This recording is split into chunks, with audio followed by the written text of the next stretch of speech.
Hello, my name is Roman Skaskiw. I'm here in Lviv, Ukraine, with the notorious Curt Doolittle. I like being your friend better than notorious. And before we begin our video today, I want to take a minute to invite our followers to come visit us here in Lviv. It'll be awesome. You'll eat in wonderful restaurants, stay in a gorgeous hotel, enjoy this historic city, and of course enjoy a lot of really smart discourse. So please come. It'll be fun. Please. Curt, you recently posted a sort of year in review of all the things you claim to have accomplished this year, and I want to go through the list. We're going to have to go quickly. There are 12 items, and the first one is apriorism. You claim to have put a bullet in apriorism as practiced by the cosmopolitans and continentals, you wrote. Now, did you miss the memo? Because I thought economics was a priori science, rationally deducible from self-evident principles. What's wrong with that? What's wrong with, why is my beautiful world falling apart? Upside down. Yes. It's more that your confidence in reason is shattered by the fact that, just as we suspect, reason isn't all that. I mean, it isn't as powerful as we think it is. So because you want to cut this close, my concern about apriorism is not the old-fashioned use that it is, which we can sort of deduce some things and make some general rules. It's that I want to put an end to this fictitious demarcation between what's economics and what's science. And I think when we get to our later points, I'll try to put an end to pretty much everything, any points of demarcation. But the net of this was that if there are no concepts that are infinitely extensible, and so so what I was trying to demonstrate is that, for example, when Einstein worked on why Einstein was so revolutionary is that he changed the frame and showed, for example, that length is not what we think it is at very great distances, nor is time. And so if we can't count on very simple premises, then we can't say we deduce from those premises anything that's equally certain. So what I wanted to get away from, what I wanted to do is put a bullet in apriorism, is that the only time in a priori deduction is any value is when it's of no value. In other words, when you can be certain of it is when whatever you're talking about is the arbitrary precision of whatever context you're talking about is extremely narrow. And so, matter of fact, I would flip it around and say, if anything's meaningful at all, history's taught us, and I think, I would go back to Einstein as a great example, is that it's the fact that we believe we can count on an a priori deduction to be any meaningful. We can even count on a premise to be meaningful in the sense that that we use it. But you later have to rebuild it with operationalism. Yeah, the thesis here is started out by other people, but the basic point is that you can, and the mathematicians were the, you tell me not to go into the math too much because I'll just make it so the audience can't understand what we're talking about. But math is the leading logic, right? But math is the leading logic because for a couple of very interesting reasons. First is that anything you can do in math, you can construct operationally. That's where we get the ideas of mathematical operations. So if you conduct you construct something operationally in mathematics, well, if you try to create an operational definition of it, it's really close to whatever you produced, right? So the thing is, I wanted to get the point is that you can, as Popper probably brought out pretty effectively, you can deduce something or imagine a solution through verbal analogy, whatever you want, right? It's not the means of deduction that provides any value at all. It's just how you manage to come to your theory. If you want to say your theory is moved from having sort of internal meaning to external correspondence, you have to be able to construct it operationally, because only through the use of operations that we test the concepts we originally relied upon. So again, I don't want to get into this is like one of those incredibly hard things that I seem to, find myself really fascinating. As a philosopher, I find really fascinating, but from the standpoint of ordinary people in the liberty movement, the real point is that no, there's not a whole lot you can count on when you're doing rational deduction. You can arrive at your theory however you want, but in order to test your theory, if you can't construct it operationally, especially when you're talking about human beings, you can't count on it being anything other than a unicorn tale. We can elaborate in future videos. So number 2, NAP IVP, that's the non-aggression principle, which is linked with intersubjectively verifiable property. As Tom Woods pointed out in a recent show, I love his show, by the way. Me too. I think Tom's amazing. He said that do not aggress is superior to do not harm, because it's easier to measure. You have an intersubjectively verifiable property. I think that's kind of funny. I mean, it's easier to sense. It's not easier to measure. That may be a form of measurement, but doesn't tell us anything. The reason they have to do this is because they don't actually have a way to determine what the right scope of property, in other words, what the right definition of property is that you can impose under law, that you can define in the common law, so that we can obtain a free society. The problem is that you're not going to reason that, because I mean, if we could reason it, we wouldn't have the problem we have in libertarianism, where everybody really tries to answer that one question. The one question is, I mean, what is property such that if we say we define it, we have now created a basis for law. Well, Hoppe goes around and defines it intersubjectively. Hans is the best theorist we have. So Hans goes around and defines it intersubjectively. Rothbard defines it intersubjectively.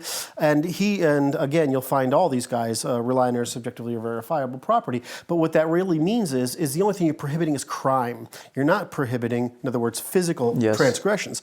You're not prohibiting unethical, immoral, conspiratorial, and statist conduct. Yes. And so this doesn't really help you, because as though I think Hans would argue, and I don't know, I don't put words in his mouth, I'm gonna hypothesize that Hans would argue this, is he would say, well, I only said that because that's the minimum you can have, and everything on top of that you can build on a discretionary basis. And his minimum was something you could put a fence around. Yes. His minimum property was something you can put a fence around. Yeah, and so, whether he agrees with me or not, I just see myself as sort of refining his work further. But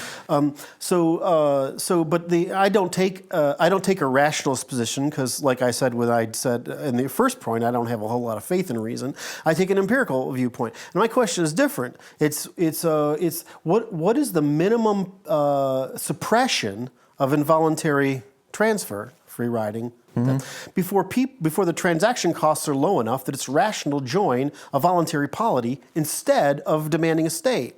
And so I ask a different question: is what's necessary to suppress in order to eliminate demand for the state is either an imposer of rules or prevention of retaliation. So what Rothbard is doing is he's trying to create a mythos that we just don't retaliate for immoral and unethical things, right? That's what he's doing. Well, what he's really doing is he's saying, well, if you embody that in law, we're going to license by saying it's only intersubjectively verifiable property. Therefore, immoral, unethical, conspiratorial, and statist activity is thereby just expressly permitted by law. And so I would say, let's take a different thing as libertarians. Let's find out since the problem is transaction costs, I mean, it's between one choice and another, or opportunity costs, transaction costs, which I won't go into the difference, but the whole point here is that you have to reduce transaction costs enough that it makes sense for somebody to not want a state. Because if I have to live in a bunch of pirates, I want a thug, to stop the pirates from getting me. And so, well, if you lived under intersubjectively verifiable property, well, it's all well and good if you think that's great, but I guarantee you your neighbors aren't going to think that's great, because you know what we do to everybody else who practices intersubjectively verifiable property? We go and exterminate them. We put them in prison. We conduct wars against them. So you're not going to get away. You're never going to build an intersubjectively verifiable, a society based on intersubjectively verifiable property. And Hoppe would say, well, you could construct it this way. And I'm saying, well, Hans, you can construct it contractually, but let's just theorize what the minimum suppression is to get to, and you can do that operationally. And your transaction costs, I can tell you, depending on the polity, you're going to look a lot more like classical liberalism than they're going to look like libertinism. Is it correct to paraphrase you by saying that the definition of property as defined by NAP is too small, because fraud and cheating is relegated to a footnote, and that's why you have what you often call ghetto ghetto ethics. Yes, it's the ethics of the ghetto. The reason it worked for Rothbard is that, in the ghetto you have this state that says, you idiots can do whatever you want to each other, but if you actually get in a fight somewhere or anybody gets hurt and it becomes my problem, you're my problem. Yes. Right? So that's what Rothbard did, is he brought the ghetto ethic out onto paper, and he said, well, we can just practice this if we believe. Well, belief isn't very useful because everybody has to want to believe. Although he also makes the case for small voluntary segregation, which with each community has their own standards. Rothbard is a cosmopolitan. The purpose of the cosmopolitan movement is to justify non-integration into the broader category and broader polity. What Rothbard's trying to do is preserve separatism without contributing to the commons. That's what he's trying to do. And every culture brings their own background to it. I'm not criticizing that he brought his own background to it. I mean, I'm an Englishman, and I'm an English American, and I bring my puritanical view of the universe to everything. Hans is a Northern German, and he brings his to the whole world. Rothbard brought his. Mises probably couldn't figure out to solve the problem I was able to because he brought his. I mean, Hayek brought his. I mean, we all do it. That takes us to number 3. You claimed that praxeology has come to an end and that to have demonstrated Mises's failure to develop economic operationalism. Do you want to elaborate on that? Yeah, I think the point I wanted to get across in this is that I actually want to compliment Mises, but I got to get rid of this libertarian drivel, which is that economics is not empirical, or that anything isn't empirical. Anything about with which you can make a truth proposition is going to be empirical somehow. So that are going to be tautological. So I'm going to say it's going to be empirical. So some philosopher out there is going to not understand what I just said and jump all over that statement. So I can't really qualify it. Please let me get to it some other way. So my point is that I want to get away from this fallacy that economics is not empirical, so it's wrong. And so in order to do that, I needed to correct where Mises went wrong. And where Mises went wrong is that he tried to separate, he couldn't solve the problem. He didn't see the similarity between what he was trying to do in economics, what Brinkman was trying to do in physics, and what others were trying to do in mathematics. He didn't understand that similarity close enough. Hans actually got really close. You can see him in his work where he gets to almost figure it out, and he just doesn't make the leap. But if you go back, Mises tries to say economics is separate. It's not. He just didn't understand. Wasn't able to understand what they were saying in mathematics and physics was also applicable in economics, which is that deduction actually means nothing. It's actually the construction that gives you the truth proposition. So if you can't demonstrate construction, you can't do it. Well, Mises actually is there, right? He's there. Well, he's like, it's not true economics. Well, that's not right. You're saying, if I go and put Keynesian system in there and I can reconstruct everybody's behavior, right? It's still a true proposition. I mean, it's still a true proposition. It may be a distortion. It may be immoral, which is the whole point. So distorting the economy may be immoral because it causes involuntary transfers, but it's not false. Okay. I thought Mises was consistent. I didn't think that was a problem with Mises. I thought he maintained that economics is neutral and that it's just a system of predictions. So you can predict the outcomes of socialism. Just that's human behavior, just as much as. I want to get to is economics empirical or not. Okay. And so again, this is the problem with if I take discrete statements of any philosopher. It's like arguing quotes. Well, you can't get into. You have to reduce all these quotes to the underlying principles of it. The basic problem I'm trying to address is rationalism is done. Economics is empirical because we can't. That means we can't deduce all of it. We know we can't deduce all of economic behavior phenomenon from first principles. However, if we can't operationally explain them, we can't say it's a truth proposition. Right? We can't say we've identified a truth proposition. Well, I can come up with a fundamental theory by just working with analogies. Right? I mean, it doesn't have to be formal like mathematics. Yes, I can do it with narrative comparison. Right? I mean, it doesn't matter how we get to the theory. What matters is, once I've got a theory, can I operationally construct it? In other words, is it existentially possible? That's the issue. So our whole mistake here is in that the deductive process has any legitimacy. It doesn't have any meaning at all. Yes. Right? Yes. It's just completely random. And so this is where he gets caught up. He actually senses the right thing. But he goes off and tries to do it, and everybody tells me, well, it's not really Mises' fault. It's really Rothbard who really blows all this, and he's right. They're right, right? I mean, if Rothbard hadn't existed, I wouldn't have this problem of being able to go back and say, well, Mises was right. He just said these words wrong. Right, I mean, but it's Rothbard who carries it off, and now we have all these libertines running around making liberty look like the pseudoscience of morons because they say economics isn't empirical when it's just And for more, I'd refer people to the video that we just made a few months ago, A Century of Mysticism. A Century of Mysticism. Yeah. I think we covered number 4 right there, which is that economics is in fact empirical. Yes. So let's move on to number 5. That's a beautiful idea that I think I've wrapped my head around: testimonial truth. Yes. May I try to not hit this one? What? May I try to explain this one? Okay, this is awesome. All right. So testimonial truth is what is truth-telling. And Kant, who was part of the German counter-enlightenment, he put this barrier between perception and the real world that many people say is insurmountable to this day. But truth, as far as we should concern ourselves with it, is testimony, meaning I have witnessed this using these methods. And that's the best we could do is give testimony. How's that? That's really good. The only existential truth you can make is a promise, right? And that's what you're saying. I promise that if you follow these steps, you will also come to this observation.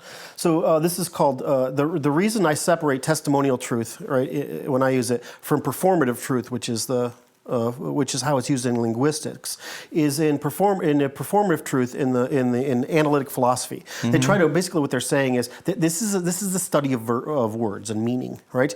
And so I'm trying to get away from the problem, realizing that the analytical century is part of the century of mysticism, and get back into operation system. So I would say that the difference I'm trying to get to between performative truth and operational truth is to say, well, I can talk about promises, but I can demonstrate truths. And so this is the net. So the reason I wanted to get to this is because in Western civilization is because we're the only people who actually did this. Invented truth as a central proposition of the social order on this kind of scale, and it's central to the jury process. And what separates Western culture from other cultures is that we didn't rely on authority, we representatives relied on juries, and the Thang, or whatever you want to call it, or the Senate, or the whatever institution we've populated. We've had the myth of majority rule fall into our vernacular, and we've assumed the myth of majority rule, but the original premise is truth-telling and juries, yes, and not rulership. That speaks to number 6, that testimonial truth or truth-speaking method is not limited to science. You talked about its presence in the judicial system. I've been writing about this a lot lately. I just can't get this across to the critical rationists because I just think it's just violating their religion somehow. But because science has to be special. But the truth is that science don't have any perverse incentives to lie. Their currency is built on the fact that you tell me something is true in science and I replicate the test, then yes, and withstand scrutiny. Yes. Withstand scrutiny, yeah. And so that's your credibility. So but what scientists did here is we keep thinking about it. It's about science. It's not. It's about how do I speak truthfully.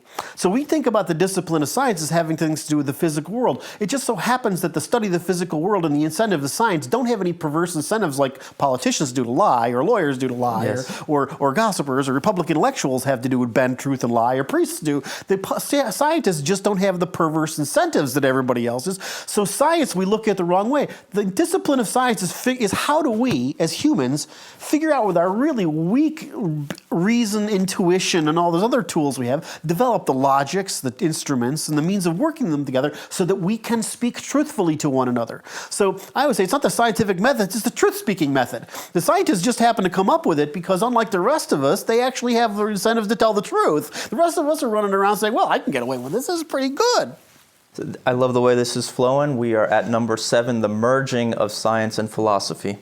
So one of the things I've tried to do with Propertarianism and is that I've tried to state it in philosophical language, even though what I believe I'm talking about is prescription for law using social science.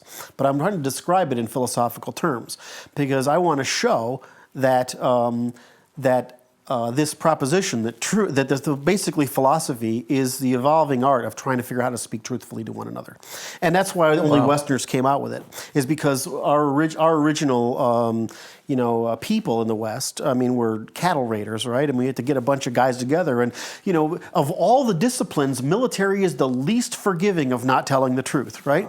I mean, because people just don't come home, yes, or they come home without body parts or holes in them, and so one of the beautiful things about martial epistemology, you'll actually find this still extant in the military. Why do they force guys to say yes, sir, no, sir, and speak clearly? Is because they want truth-telling. They don't want truth-telling in the sense that you want to lie. They just want to make sure there's no weasel words. They want you to testify. They don't want you to opine. Yes. Right? And so this is one of those traditions we've been practicing for at least 5,000 years, maybe longer. And so military epistemology is very, very good.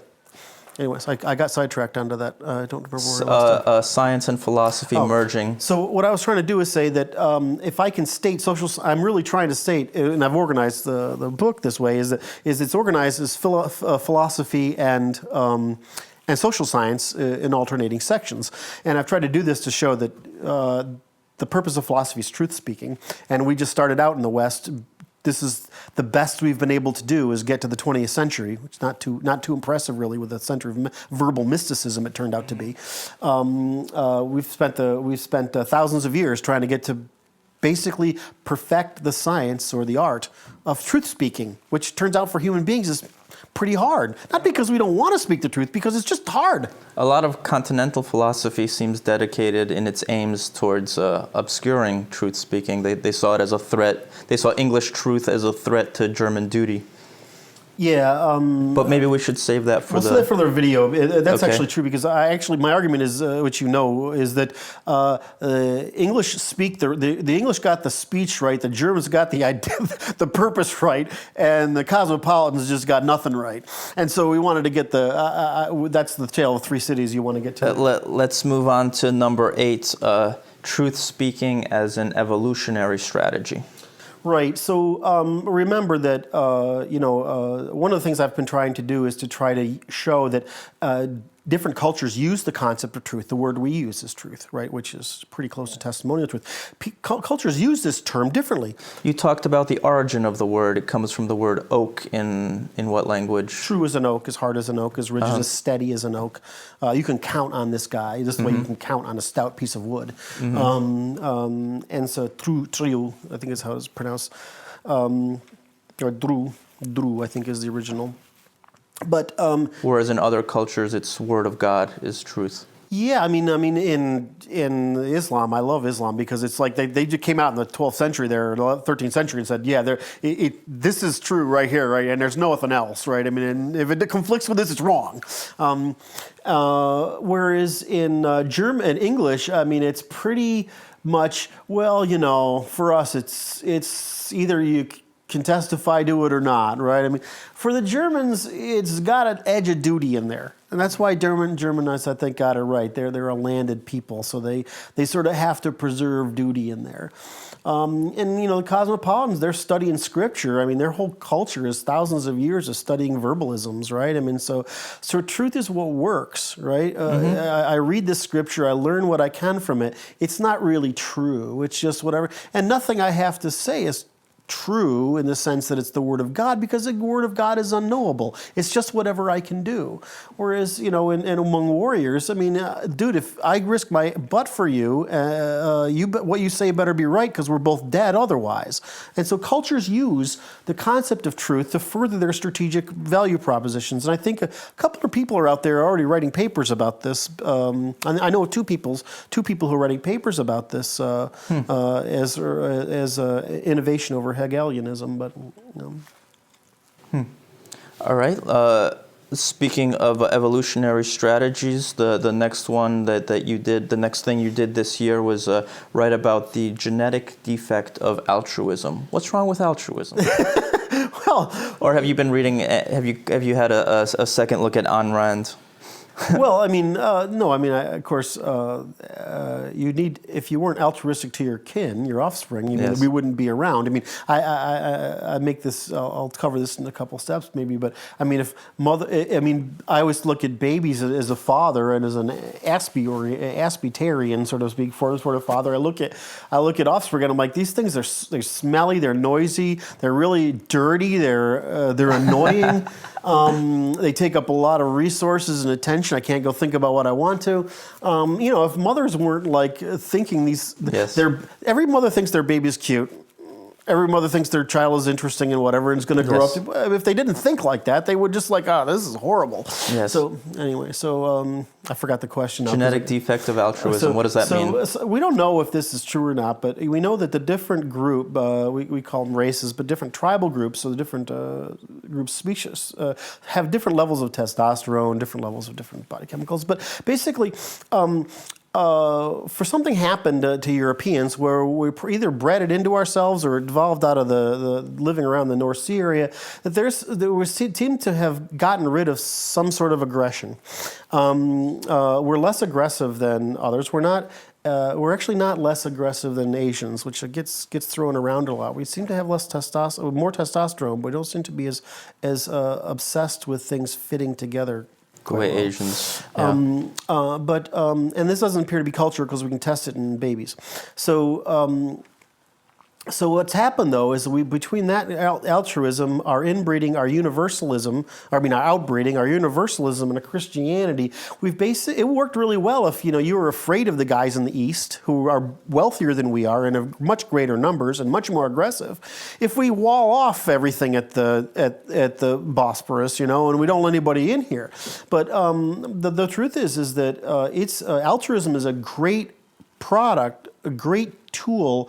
And trust is a great tool for economic velocity. Truth, altruism, trust help you build commons. They help you build high economic velocity. So we Westerners developed, we hit the Industrial Revolution probably at Archimedes. If Athens and Sparta hadn't been stupid here, we probably would have had the Industrial Revolution 200 years later. But then we get the Enlightenment, and not too soon after, because of our dispositions, we get the Industrial Revolution again. So despite being the backward people on the edge of the universe, at the edge of the Bronze Age, we seem to do pretty well at evolutionary rates of development. The problem is that once you've let other more aggressive people into your territory, and you can't delay childbirth, you can't demonstrate altruism because it turns into parasitism. And so I say it's really nice that we have all these valuable genetic biases that help us perform really rapid rates of adaptation. But it actually is a vulnerability. It's a weakness. Whereas you look at some other cultures, they're more aggressive. They reproduce more faster at shorter cycles, and they don't care as much about building capital and wealth. They just consume more and breed faster, and we'll lose. I mean, it's he who breeds wins. In a word, altruism can be a liability because it does not allow for the protection of the institution which builds civilization. Advanced civilization. I mean, right. Okay. Number 10. This is a difficult one for me, but you said the law must be constructed for individuals, and yet state policy must be constructed for families. This one I haven't wrapped my head around. I know you've been writing about it just recently. Yeah. One of the things, of course, this is part of my attack on majority rule. Right? Mm-hmm. The reason I'm bringing this up is I'm trying to explain why majority rule has failed us. Well, it started failing as soon as we incorporated women. Well, I'm not against incorporating women into the voting pool. I just want to know why majority rule started failing as soon as we brought women into it. And so one of the answers is this: is that when you have male and female reproductive strategies are polar opposites, right? We're compatible, but we're not equal. Men want to save. Or women men evolve to be a bunch of brothers who go capture a lot of women, and we keep the genes. We propagate our genes through those women, right? And what women are not as tribal as we are. Right? They're not trying to make sure their genes stay with their brothers. They want to export the cost of child rearing. They want to put they don't want to carry the child rearing cost themselves. They want to put it out on the tribe. So what a woman generally does is she bears her children and expects them to go on the tribe. And you see this. That's what socialism is. So you say, socialism in the sense that feminist socialism is that so men should be responsible just like we are. We've got to share this up. This is their whole thing. But for men, that's exactly the opposite of what you want. You want to concentrate your wealth with you and your brothers on whatever tribe you're building, so that your genes propagate not individually, but as a group against the group of other groups of brothers. And so So what happened is, if you have a family, the family structure, it's not one. This is what I love. It's not one man, one vote. It's the man is the head of the business. It's called the family, and the family gets one vote. So if you have a huge bunch of people who are all agrarian farmers, and the marginal indifference is nothing, right?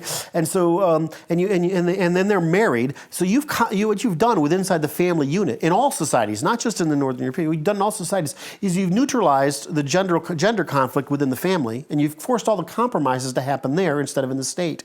The state then is just how you develop policy that constructs commons. So why does law remain individual? You're making the point of why state policy should be for family. Why does the law remain individual? Because individuals are still the people who act to create violations of property rights.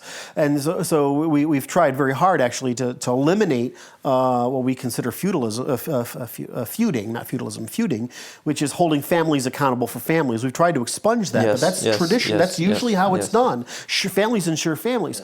So one of the values of law and individual law is we actually hold individuals accountable, not families accountable. And this stops all sorts of good things, which I won't get into now. So what happens is individual law is really good, but the minute because we're all only capable of so much action. But when you get into and property is universal, it doesn't matter your gender or whatever. But once you get into this production of commons, which is the purpose of government really is to produce common compromises, then you get the problem of government's very useful. I mean, majority rule among people who are equal, where it's one vote, and you're talking about not vote for men but vote for families.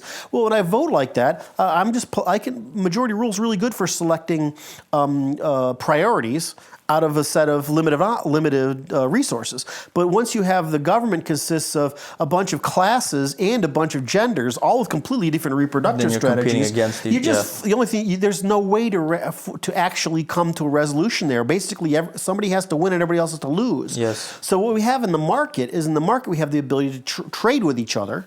Right? And in the government, we've created majority rule. We don't have the ability to trade with each other.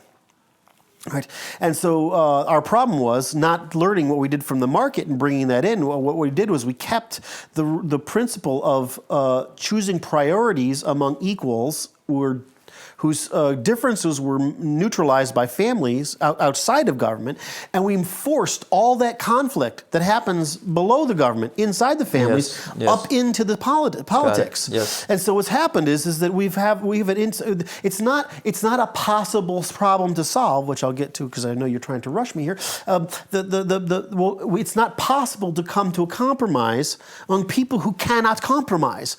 The only way to compromise is to trade. There's no way to do it by majority rule. It's just oppression. It's just conquest. I have a lot of questions, but I think like many other people, I'll just wait for the book. Okay. Two more. Number 11, you wrote a lot this year about law and the velocity of progress. Right. This is something that I was really excited about, actually. I think I touched on it just a few minutes ago. But our Western system is based on heroism, which, if you haven't read Ricardo Duchesne's The Uniqueness of Western Civilization, you probably should. It's probably the most important book that has come out that consolidates all the different bits of history, that have come out over the 20th century, and I think that's probably one of the most seminal works, and it's also pretty readable. I mean, for anybody who has any interest in history. And he doesn't get into all sorts of genetic fallacies either. So it's pretty good. So we get heroism, but we said heroism is really, really good. It does certain things, and heroism is one of the reasons we get property rights. Because once you're heroic, I'm going to go risk my butt to go steal cattle from the guys next door, right? And we're going to go do it together. I'm not sharing this stuff, right? I mean, this is ours. And furthermore, once we come home and we get cattle and we got property, all of a sudden we control reproduction, so we get to pick the chicks. So just as women were able to use gossip once we developed spears, once spears, knives, and whatever, once women used gossip to rally the betas to control alphas, and women got control of reproduction, what happened when we get property is that men got distributed control of reproduction again, which has turned out to be an incredibly good thing because, for reasons I won't sidetrack in because you're giving me that face. I forgot the question. The velocity of progress. And so we get heroism. The next thing we get is that because we got our property, we're not giving this up to anybody, right? Now that I've got control, I've got my own property, and the tough guys, we can go out and get stuff, right? Yes. And now we got control. First of all, chicks. Yeah, we can get chicks, right? Let's be serious. That's really what it's all about, right? I mean, we can joke about it, but in the end, it comes down to.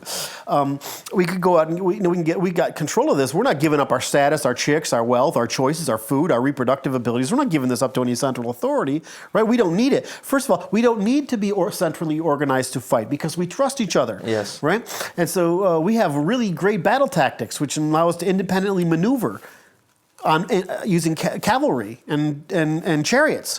So we don't need a central authority. We can be, we're like super fast wolves, right? So nobody wants to give that up. And so what happens is you perpetuate the what we think of as the thing or the government or the house or whatever you want to call it, which is really anybody can come to the jury and ask for a resolution.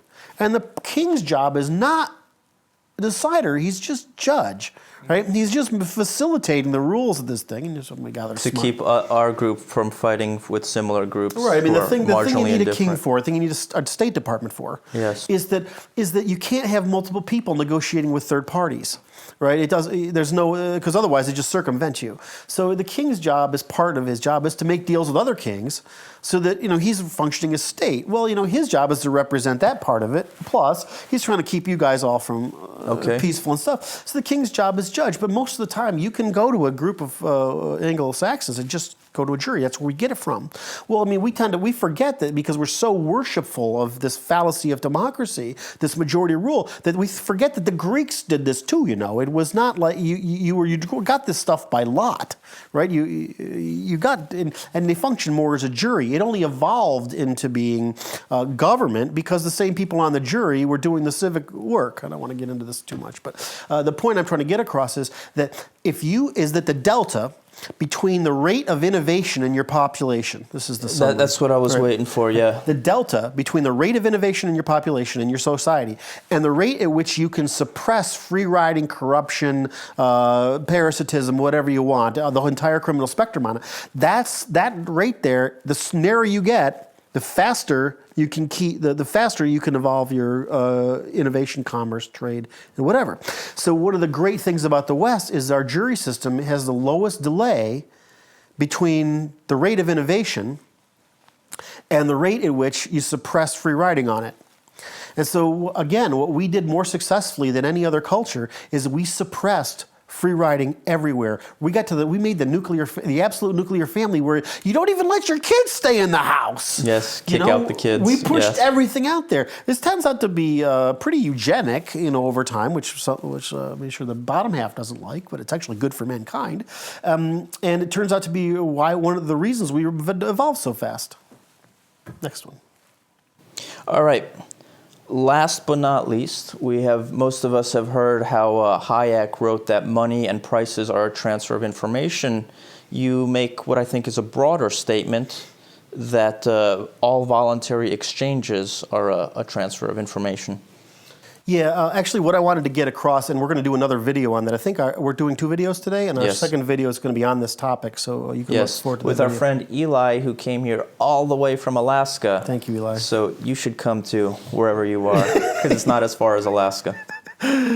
And so the point I want to make with this is that, again, this is my attack on majority rule, right? Is that progressives, libertarians, and conservatives. And so what happens is that this is an intertemporal division of labor. We'd like to think we're all equal, right? We're all equal. Well, we'd like to think that majority rule works. We'd like to have this false consensus bias. We so desire to believe that we're part of this unified whole and that we're all the same and equal. Realize this is quite of an illusion. We're a lot more like ants, where there's mom nurse ants, right? There's warrior ants that keep problems away and keep the viruses out and whatever. And then you have the farmer ants, the guys who go out and generate trade or wealth and whatever. And fundamentally, our moral biases for each political piece of the spectrum fall into these three camps: short-term, medium, and long-term. So you have three ways of persuasion that are available to humans. There's only three means of coercion. Three. Vodka. Well, that's a lubricant. So, force, right? Threat of force, promise of not having it. Exchange, which is benefit and deprivation of benefit.